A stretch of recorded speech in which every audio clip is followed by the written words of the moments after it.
I came home to find my workshop padlocked shut. Not locked by me. Not locked by anyone who had any right to touch it.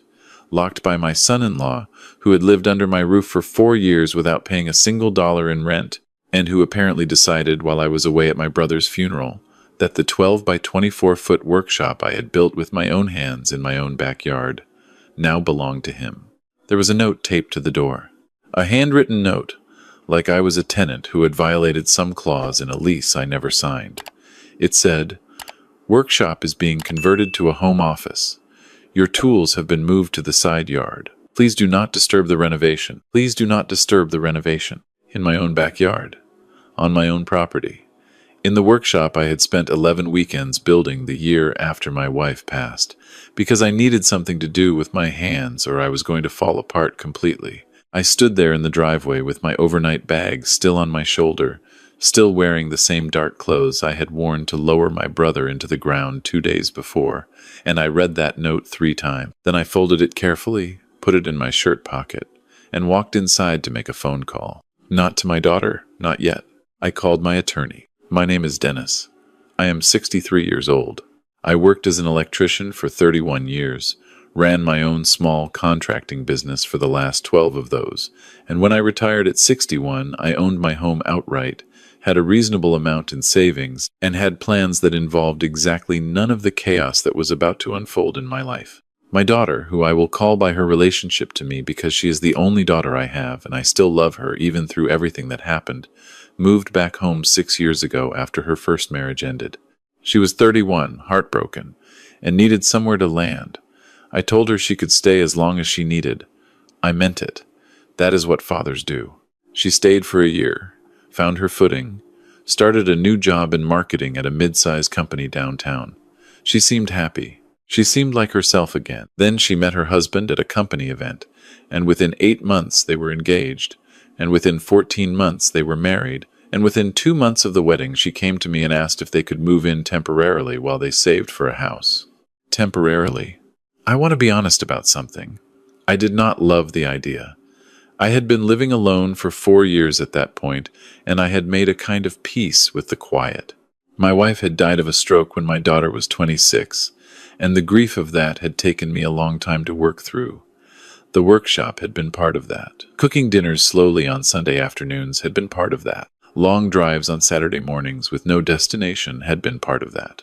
I had built a life that fit me, and I knew instinctively that another person in the house, let alone 2 people, would change the shape of that life. But she was my daughter, and I told myself it would be temporary. 6 months, maybe a year. They were both working. They would save quickly. That was 4 years before I came home from my brother's funeral and found a padlock on my workshop door. Her husband, I will call him my son-in-law, because that is what he was. Legally, though the word feels complicated now, had a personality that I can only describe as aggressively confident. He was 34, worked in sales, and had an opinion about everything delivered with the certainty of someone who had never once been seriously wrong about anything. When he first moved in, he was cordial, even charming. He would ask about my contracting work, seemed genuinely interested, would come out to the workshop sometimes and watch me restore a piece of furniture or work on a cabinet I was building for a neighbor. But something shifted somewhere in the 2nd year. I am not sure exactly when. It was gradual. The way a foundation crack is gradual, you don't notice it until the wall starts leaning. He began making suggestions about the house. Small ones at first. The living room furniture was dated, maybe we should replace it. The kitchen could use updated hardware. The front landscaping looked tired. I would listen, nod, and do nothing, because it was my house and the furniture suited me. And I had planted the garden in the front myself over the course of 3 springs, and I was not going to rip it out because my son-in-law had developed opinions about curb appeal. Then the suggestions became something more. He started talking about the house as though it were a shared asset. We should think about refinancing. We could add real value if we opened up that back wall. The workshop footprint is wasted space. Dennis, honestly, you could put a proper guest suite back there and the property value alone. I told him clearly more than once that the house was mine, the workshop was mine, and I was not interested in renovations or refinancing or converting anything into anything. He would nod and smile in a way that made me feel like he had heard something entirely different from what I'd said. I should have pressed harder. I know that now. But she was happy, and I did not want to be the reason she wasn't.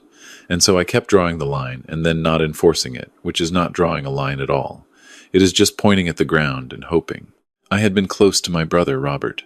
He was 68, 3 years older than me, and he had a heart condition that we had both known about for 2 years but had somehow collectively decided not to treat with the seriousness it deserved, the way families sometimes make agreements without words to not look directly at the thing that frightens them. He died on a Tuesday morning in March, at his home in Columbus, with his wife beside him. I drove to Columbus that same afternoon. I stayed for 4 days, helped with arrangements, sat with his wife through the long evenings, drove back home on a Saturday with my chest feeling hollowed out and my hands steadier on the wheel than the rest of me felt. When I pulled into my driveway, the first thing I noticed was that the side yard gate was open. I always kept it closed.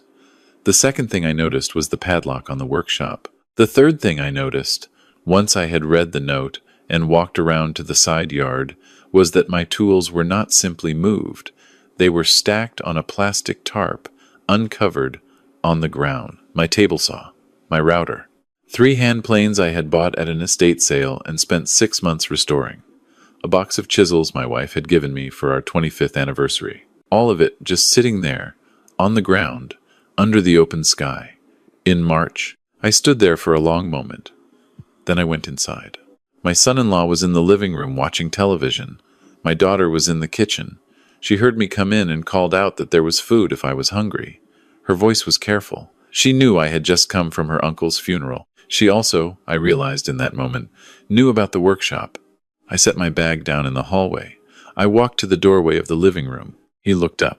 I said, "I need you to explain what happened to my workshop." He had the particular expression of someone who has prepared for a conversation and is confident in their position. He said the workshop had been sitting mostly unused, that he had been needing a proper office space for months because working from the bedroom was affecting his productivity, and that it made the most practical sense given the square footage situation. I said, "That is my property. You did not ask me." He said he had mentioned it to my daughter, and she had thought it was a reasonable solution, and he figured I wouldn't mind given that I had been traveling. I said, "You figured." He said, "Dennis, we need to be practical about space in this house. 4 years is a long time, and we have tried to be respectful, but honestly, the workshop—" I said, 4 years during which you have paid no rent." That landed differently than he expected. He shifted in his seat. He said they had understood the arrangement to be a family situation, not a rental situation. I said, "The arrangement was temporary. You have been here 4 years. My tools are on the ground outside in the cold, and you did not ask me." My daughter had come to the kitchen doorway. She said, "Dad, can we all just talk about this calmly?" I said, "I am calm. I want the padlock removed from my workshop door tonight. I want my tools moved back inside tonight. And I need both of you to sit down with me tomorrow morning because there are some things we need to get straight." My son-in-law started to say something about the renovation he had already started planning, about materials he had already priced. I said, "Remove the padlock tonight." I went to my room, closed the door, and called my attorney. Her name is Patricia, and I have used her for business matters for almost 15 years. She is not a dramatic person. She listened to what I told her without interruption, asked 3 or 4 practical questions about the property deed, whether there was any written agreement about their residency, whether any money had changed hands in any form. There was no written agreement. No money had changed hands. The deed was in my name alone. She said that what I was describing was a classic licensee situation. They were guests at my discretion, not tenants with legal protections, since no rent had ever been paid and no lease had ever been signed. She said I could ask them to leave and give them a reasonable notice period, and if they did not leave, I could pursue removal through the courts, but she expected they would leave before it came to that. She said I should document the condition of my tools and the workshop, take photographs, and send her a quick summary by email. I thanked her, took photographs of everything in the side yard, sent the email, and went to bed. I did not sleep particularly well. I kept thinking about my brother and about the chisels on the tarp, and about the fact that my daughter had known and said nothing when I called her from Columbus to say I was coming home. She had said, "Okay, Dad, drive safe." Nothing else. In the morning, I made coffee. I made enough for 3 people, because whatever else was happening, I was not going to be small about coffee. They came downstairs around 8:30. The padlock had been removed from the workshop I had checked at 6 when I woke up. The tools were still outside, but the door was open. We sat at the kitchen table. My son-in-law had his confident face on. My daughter looked like she had not slept either. I said, "I want to talk about a few things. First, I want to understand why my tools are still in the side yard." He said he had unlocked the door as I asked, but the tool situation was complicated because he had already begun moving some materials into the space. I said, "Remove them, today. Every tool goes back inside the workshop by this evening." He started to say. I said, "I am not negotiating that point. Those are my tools, and that is my workshop, and nothing about that has changed." My daughter said quietly, "He will, Dad. We will. Today." I said, "Thank you." I drank some coffee. Then I said, "I want to talk about the larger situation." I laid it out plainly. 4 years. No rent. No contribution to utilities, which I had never asked for but was noting now. No contribution to property taxes. 2 full-time salaries coming into this household, and not a single dollar directed towards saving for a home of their own, as best I could tell, because my daughter had once mentioned almost offhandedly a year earlier that they had wiped out their savings account, replacing his car and taking a vacation to Portugal. He said they had been managing some debt. I said, "What kind of debt takes 4 years and 2 salaries to manage when you have no rent, no mortgage, no utility bills?" He said that was their private financial business. I said, "It became my business when it became the reason you are still living in my house 4 years later." My daughter said his name quietly, a warning. He said, "Dennis, I understand you are grieving, and this is a hard time." I said, "Please do not use my brother's death as an explanation for why I am upset about finding a padlock on my workshop door. Those are 2 separate things." The table was very quiet for a moment. I said, "I love my daughter. I have been glad to have her here. I want to be honest about that. But this situation has gone on too long, and what happened with the workshop tells me that somewhere along the way, the understanding shifted, that you stopped feeling like guests and started feeling like something else. And I am not able to let that continue." He said, "Are you asking us to leave?" I said, "I am telling you that I need a firm plan and a firm date. I think 90 days is more than fair. That gives you 3 months to find a place, secure it, and move your things." My daughter's eyes filled. She said, "Dad," I said, 90 days, sweetheart. That is not me pushing you away. That is me saying this needs to change." My son-in-law sat back in his chair. He had the look of someone recalculating. Then he said something that I have thought about many times since, because it revealed more than he intended. He said, "I assumed when your wife passed that eventually this house would," and then he stopped. The kitchen was extremely quiet. I said, "Finish that sentence." He said, "I just meant that long-term, family situations." I said, "You assumed that eventually this house would become yours, or yours, and my daughter's. That is what you were going to say." He didn't answer, which was its own answer. I looked at my daughter. She was looking at the table. I said, "Did you know he thought that?" She was quiet for a long moment. Then she said very softly, "He mentioned it once. I told him that wasn't something we should plan on." I said, "But you didn't tell me he had mentioned it." She didn't answer either. I excused myself from the table. I went out to the workshop, which still had a few cardboard boxes stacked inside the door that did not belong to me. I stood in there for a few minutes, among the tools and the sawdust smell and the particular quiet of a space I had built for myself, and I thought about my wife and my brother, and the way grief has a way of making you hold on to things too loosely, because the holding itself starts to feel dangerous. Then I went back inside and called Patricia again and asked her to draft a formal notice. Not because I thought it would come to that, because I wanted something real on paper, something that said clearly and without sentiment that the arrangement was ending and the date was set and the house was mine. She sent it over by email that afternoon. I printed 2 copies, signed both, and placed one on each of their nightstands while they were in the backyard, moving my tools back into the workshop, which they did, to their credit, every single item by 3 o'clock that afternoon. My son-in-law found his copy first. He came downstairs holding it like it was a foreign object. He said, "You had a lawyer write this?" I said, "I have a lawyer for most things. That is how I have gotten through 31 years of running a business without significant problems." He said this felt like an escalation. I said, "I asked you nicely for 4 years. I told you clearly this morning. The letter is not an escalation. It is a clarity." He said, "I think we need to talk about this more before you go putting legal documents in people's rooms." I said, "The document does not require your agreement. It is a notice. You have 90 days. He called my daughter in from wherever she was. She read her copy. She cried. Not dramatically, my daughter is not a dramatic person, which I have always been grateful for. She cried quietly.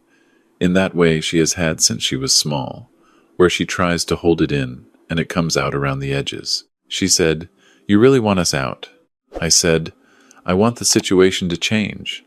There is a difference." She said, "It doesn't feel like a difference." I said, "I know, but it is." Her husband spent the next 3 days in a particular kind of cold fury that he tried to disguise as calm. He would come downstairs, make coffee without offering any to me, sit at the kitchen table with his laptop, and have loud phone calls that were clearly for my benefit calls to real estate agents that emphasized their budget in a way that seemed designed to make me feel guilty, calls to what sounded like his parents where he described the situation in terms that I gathered cast me as something between unreasonable and unwell. On the 4th day, his mother called my cell phone. I did not know she had my number. I answered because I did not recognize the number and thought it might be something related to my brother's estate. She introduced herself. She said she understood there had been some tension at the house and she wanted to reach out because she felt families should work things out without lawyers. I said respectfully that her son had been living in my home for 4 years without paying rent and had put a padlock on my workshop without asking me, and that I had given them 90 days' notice, which was more than fair, and that I was not sure what she felt needed to be worked out beyond that. She said that her son had told her I had been going through some difficult times emotionally, and that sometimes grief affected people's decision-making. I said, "I see." I said it politely, and I said it once, and then I told her I had to go. I had, in fact, nowhere to be. But the conversation was over. I told Patricia about the call. She said it was not unusual and not consequential. She said to document it and move on. I documented it and moved on. The weeks that followed had a particular texture. Functional but charged. Meals were mostly separate. Pleasantries in the hallway were brief. My daughter and I had coffee together twice, in the early morning before her husband was awake, and those conversations were among the most honest we had had in years. She told me she was embarrassed about the workshop. She said she had told him it was a bad idea, and he had done it anyway, and she had not pushed hard enough. She said she was sorry. I said I appreciated that. I said I was not angry at her. I said I was, if I was being honest, a little sad, not about any of this specifically, but about the longer pattern of it, the way I had let things slide for 4 years, because I wanted peace, and how peace pursued that way eventually becomes a different problem. She said, "I think we have some things to work on." She meant her and her husband. I said, "I think that is probably true. I meant me too." Around week 5, his attitude shifted. The cold fury became something more subdued. I think the reality of the housing market had made an impression. He came to me one evening while I was in the workshop and stood in the doorway for a moment before saying he wanted to apologize for the workshop situation. I looked at him. He said I overstepped. I knew it when I did it, honestly. I had convinced myself it was practical and that you would see it that way. I said, "Did it occur to you to ask me?" He said, "Yes." I said, "Why didn't you?" He was quiet for a moment. Then he said, "Because I thought you might say no." That was, at least, honest. I said, "I would have said no." He almost smiled. Not quite. He said they had found an apartment, a 2-bedroom in a neighborhood about 20 minutes away. They were planning to sign the lease by the end of the month, move in 6 weeks after that. I said, "That is good news." He said, "I know this didn't go the way any of us wanted." I said, "No, but it is going the right direction now." He nodded. He looked around the workshop for a moment at the workbench, the tools organized on their pegboard, the half-finished cabinet in the corner that I had started working on again the day after I got back from Columbus. He said, "You do good work in here." I said, "Thank you." He left. It was not a resolution exactly. It was not a reconciliation. It was two people acknowledging that the space between them had some real things in it, and that at least one of those things had been named. The moving day came on a Saturday in late April. They had hired movers, 2 young men with a truck, and the process took most of the morning. I stayed out of the way, mostly in the workshop, sanding the cabinet doors I had been working on. I could hear the footsteps above me, the thump of boxes, the particular sound of furniture being angled through doorways. At some point, my daughter came out to the workshop. She stood in the doorway, which seemed to be a theme for that spring people standing in that doorway, and she said, "We're almost done." I set down the sanding block. I said, "How are you feeling?" She said, "Scared." "Excited." "Mostly scared." I said, "That is the right amount of scared for something that is the right decision." She came over and hugged me. My daughter has always hugged the same way. She cried, trying to contain it, and it coming through anyway. She said into my shoulder, "I'm sorry it took this long." I said, "I know." She said, "I'm going to be better at this, at boundaries, and talking to you, not letting things pile up." I said, "Me too." She pulled back and looked at the cabinet. She said, "That's beautiful, Dad." I said, "It's for the hallway. I've been working on it since February." She touched the edge of one of the doors. She said, "Mom would have liked it." I said, "I think so too." The truck was gone by 2 in the afternoon. I walked through the house slowly after they left, not sadly, but the way you walk through a space when you are recalibrating to it. The rooms were the same. My furniture, my pictures, my slight disorder of books stacked on the coffee table. The guest room, which had been their room, was empty, except for the bed frame, which had been mine anyway, and a small mirror they had left behind. I opened the workshop and stood in the middle of it for a while. It smelled like sawdust and linseed oil, and faintly of the WD-40 I had used on the hinges the week before. The tools were all where they belonged. The cabinet was coming along. I thought about my wife. I thought about my brother. I thought about the way love is not actually demonstrated by the absence of boundaries, but by the honesty of them.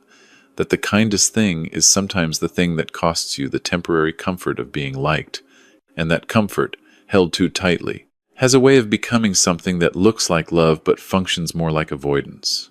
My daughter called that evening from the new apartment. She said the movers had scratched a dresser, but otherwise it had gone well.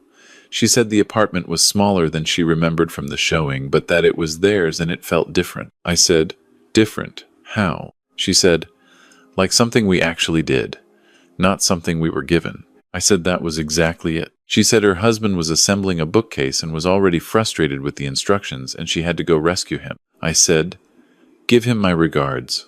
She laughed. She said, "Dad." I said, "Tell him I mean it." She said she would. She said she'd come for dinner next week. I said I'd cook. After we hung up, I went back to the workshop and worked until almost 9. The cabinet doors just about ready to hang. The light in there at that hour is yellow and warm from the single overhead fixture, and in that light, with the smell of the wood and the quiet of the house and the coming summer audible in the crickets outside, the space felt exactly like what I had built it to be. A place to be steady in, a place to do good work in. Mine. There are things I could have done differently. I could have had the direct conversation with both of them at the end of year 1, before patterns had time to harden. I could have put something in writing from the beginning, even something informal, something that said, "This is temporary. Here is what temporary means." I could have spoken up each time he made a suggestion about the house and taken it as seriously as it turned out to deserve, instead of brushing it off and letting it accumulate. I am 63 years old. I have made a lot of decisions in my life, good and bad, and I have learned to hold them with a certain even-handedness, not excusing the mistakes, but not catastrophizing them either. This was not my finest chapter. It was not my worst. It was a chapter in which I let myself be a certain kind of fool because I loved someone and wanted her to be comfortable, and in which I eventually stopped being that kind of fool because the cost of it had become clear. What I know now, that I did not know with the same clarity before, is this: the house being mine is not a selfish fact. It is simply a fact. The workshop is mine. The tools are mine. The hallway cabinet with the hand-cut dovetails and the linseed oil finish is mine. These things are mine, not because I am grasping, but because I made them, or earned them, or built them out of grief in 11 weekends the year my wife died. And the people I love are not served by my pretending otherwise. My son-in-law and I have reached something that is not yet friendship, but is no longer hostility. We have had dinner at their apartment twice. He is still aggressively confident, and probably always will be, but he helped me carry the cabinet in from my truck when I finished it, and I showed him how the dovetails fit, and he said, genuinely, that he had never seen joinery done by hand before. I told him I could show him sometime if he wanted. He said he might take me up on that. My daughter seems lighter. That is the word I keep coming back to. She seems like a person who has put something down that she had been carrying for a long time without quite knowing it. And I have my workshop back. That is enough. More than enough. In the yellow light, with the wood and the quiet, it is more than enough.